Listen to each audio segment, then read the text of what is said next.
तो स्टूडेंट्स जैसे आपको दिख रहा होगा कि assets can be classified as performing. Performing is also known as standard assets, and assets are classified as non-performing assets. Non-performing assets are further classified on the basis of their time period in which they are being classified as, or they remain as non-performing asset. We can classify them into substandard asset, doubtful assets and loss assets. तो जैसे पहले तो ज़रा ये देख लेते हैं कि आप नॉन परफॉर्मिंग एसेट कैसे क्लासिफाई करोगे.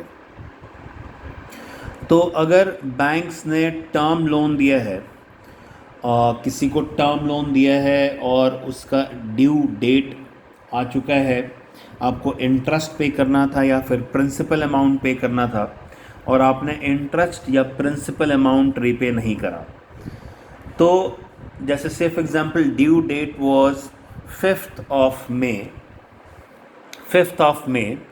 और 5th ऑफ मे तक अपने अमाउंट नहीं पे करा, तो अगर ये अमाउंट ओवर ड्यू रहा for 90 days, like bank 90 days के लिए आप वेट करेगी कि आप 90 डेज़ में कोई अमाउंट डिपॉजिट कर दो, तो फिर से वो क्या हो जाएगा, परफॉर्मिंग एसेट्स, फिर से वो आपका एक्टिव अकाउंट हो जाएगा.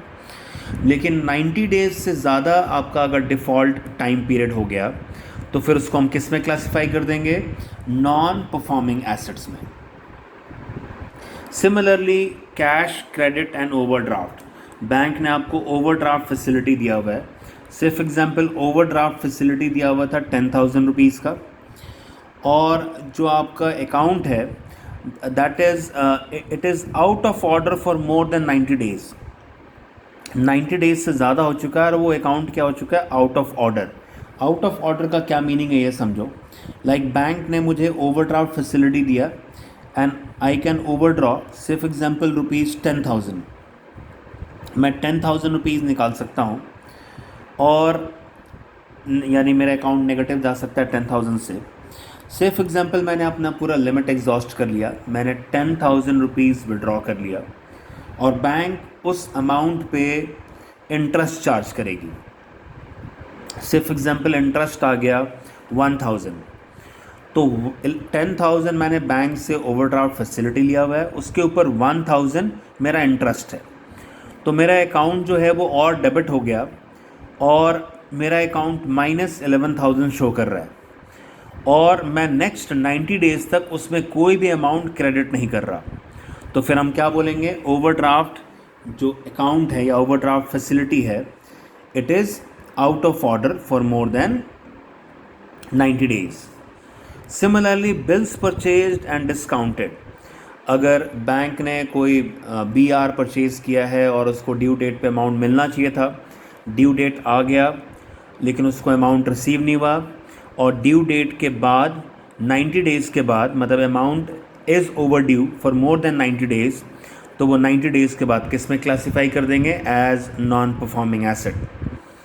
सिमिलरली अगर बैंक ने फार्मर्स को दिया हुआ है लोन, तो आपने ब्रॉडली क्या देखा कि किसी भी टाइप ऑफ लोन में अगर ड्यू डेट पे डिफ़ॉल्ट हो जाने के बाद या तो इंटरेस्ट रिसीव होना था या प्रिंसिपल अमाउंट रिसीव होना था या फिर लाइक आपको EMI मिलनी थी, और ड्यू डेट आ चुका है, ड्यू डेट पे आपने डिफ़ॉल्ट किया, और ड्यू डेट के बाद लाइक 5th मई है, तो 5th मई में 90 डेज़ और ऐड कर लो, और जब ये 90 डेज़ जिस दिन पूरा होगा उसके बाद मेरा अकाउंट किस में क्लासीफाई हो जाएगा, लाइक नॉन परफॉर्मिंग एसेट.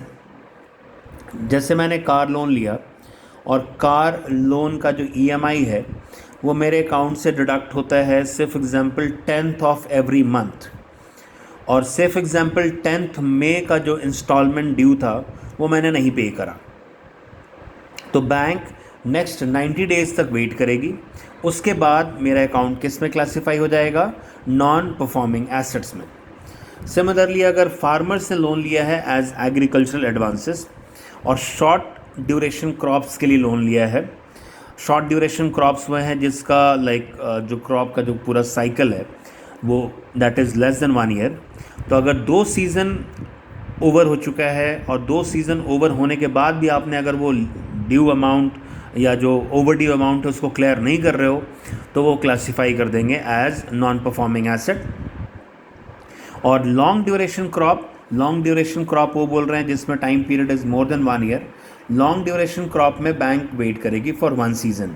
जैसे मान लो बैंक ने आज आपको लोन दिया और आप जो भी क्रॉप ग्रो कर रहे हैं उसमें से फॉर एग्जांपल 3 इयर्स का टाइम लगेगा प्रॉपर मैच्योर होने में और फिर वो मार्केट में बेचने में, और 3 इयर्स का टाइम पीरियड निकल चुका है, यानी 1 सीज़न निकल चुका और आपने अभी तक अमाउंट नहीं पे करा, तो फिर वो किस में क्लासीफाई कर देंगे? Loan as non performing asset. अब इसमें क्या है? Performing assets and non performing assets. Non performing assets में आप बोलते हैं substandard assets, doubtful assets and loss asset. अब ये टाइम पीरियड देखो, जैसे एक मैंने सॉर्ट ऑफ डेट लाइन बनाने की कोशिश की है, वो समझो। लाइक ड्यू डेट है, सिर्फ एग्जांपल कोई भी एक इमेजिनरी ड्यू डेट ले लेते हैं। जैसे मान लो 10th of May is the due date, यानी ड्यू डेट पे मुझे ईएमआई और इंटरेस्ट और प्रिंसिपल अमाउंट रीपे करना था। ड्यू डेट हैज़ कम और ड्यू डेट पे मैंने डिफ़ॉल्ट कर दिया। फिर बैंक नेक्स्ट 90 डेज़ के बाद मेरे अकाउंट क्लासिफाई कर देगी as non performing asset 90 days के बाद, आफ्टर 90 डेज़। फिर 90 डेज़ के बाद अब वो एसेट कहलाएगा, यानी जो भी बैंक ने लोन दिया वो कहलाएगा सब स्टैंडर्ड एसेट। तो सब स्टैंडर्ड एसेट के नीचे मैंने जैसे लिखा है ये loan, this loan is NPA, non performing asset for not exceeding 12 months. जैसे ड्यू डेट आया 10th में, उसके बाद 90 डेज़ के बाद मेरा अकाउंट क्लासीफाई हो गया एज नॉन परफॉर्मिंग एसेट। उसके बाद नेक्स्ट 1 ईयर तक वो एसेट किस में क्लासीफाइड रहेगा? सब स्टैंडर्ड एसेट में। अगर उसी टाइम पीरियड में सिर्फ एग्जांपल आपने कोई अमाउंट दे दिया बैंक को या फिर से अपना अकाउंट ऑपरेटिव करा दिया, तब तो फिर से परफॉर्मिंग एसेट हो जाएगा। लेकिन अगर वो नॉन परफॉर्मिंग रहा for next 1 year, that is 0 to 12 months तक, तो वो किस में क्लासीफाई होगा? सब स्टैंडर्ड एसेट। उसके बाद हम क्या बोलेंगे? Doubtful asset. तो 1 ईयर का टाइम पीरियड एक्सपायर हो गया, उसके बाद जो नेक्स्ट 3 ईयर है, जैसे exceeding 12 months but not exceeding next 36 months, ये वर्ड इंपॉर्टेंट है, नेक्स्ट 36 मंथ्स, यानी नेक्स्ट 3 ईयर तक वो एसेट क्या कहलाएगा? Doubtful asset. देखो ये क्लासिफिकेशन इसलिए रिक्वायर्ड है क्योंकि ये एसेट्स के अलग अलग, जैसे सब स्टैंडर्ड पे प्रोविजन का परसेंटेज अलग है, डाउटफुल पे प्रोविजन का परसेंटेज अलग है और लॉस एसेट पे प्रोविजन का परसेंटेज अलग है। तो इसलिए एसेट्स को क्लासिफाई कर रहे हैं हम। तो डाउटफुल एसेट्स वो है जो सब स्टैंडर्ड का टाइम पीरियड 1 ईयर वो भी क्रॉस कर गया and it is still NPA, और लाइक 1 ईयर एक्सपायर होने के बाद भी नेक्स्ट 3 ईयर्स तक, यानी ये जो सब स्टैंडर्ड से डाउटफुल तक का जो टोटल टाइम पीरियड है दैट इज़ 4 ईयर्स। जैसे मैंने नीचे एक और डेटलाइन बनाया, ये थोड़ा कंफ्यूजिंग हो जाता है स्टूडेंट्स के लिए। तो 0 to 1 ईयर, नेक्स्ट क्या लिखा मैंने? 1 ईयर to 4 ईयर, यानी अगर एसेट सब स्टैंडर्ड टाइम पीरियड को क्रॉस कर गया and it remains doubtful for next 3 years, तो ये डाउटफुल हो गया। उसके बाद क्या बनेगा? अब ये 48 मंथ्स, जब से एनपीए हुआ है तब से 48 मंथ्स एक्सपायर कर चुका है, तब ये बोला जाएगा लॉस एसेट। तो फिर ये किस में क्लासीफाई कर दोगे आप? लॉस एसेट्स में। तो ये एसेट की क्लासिफिकेशन इंपॉर्टेंट है। आपको पेपर में, एग्ज़ाम में ये थ्योरेटिकली भी पूछ लेते हैं कि how will you classify assets for banking companies, या फिर what do you mean by standard assets, या what do you mean by non performing assets, how they are further classified.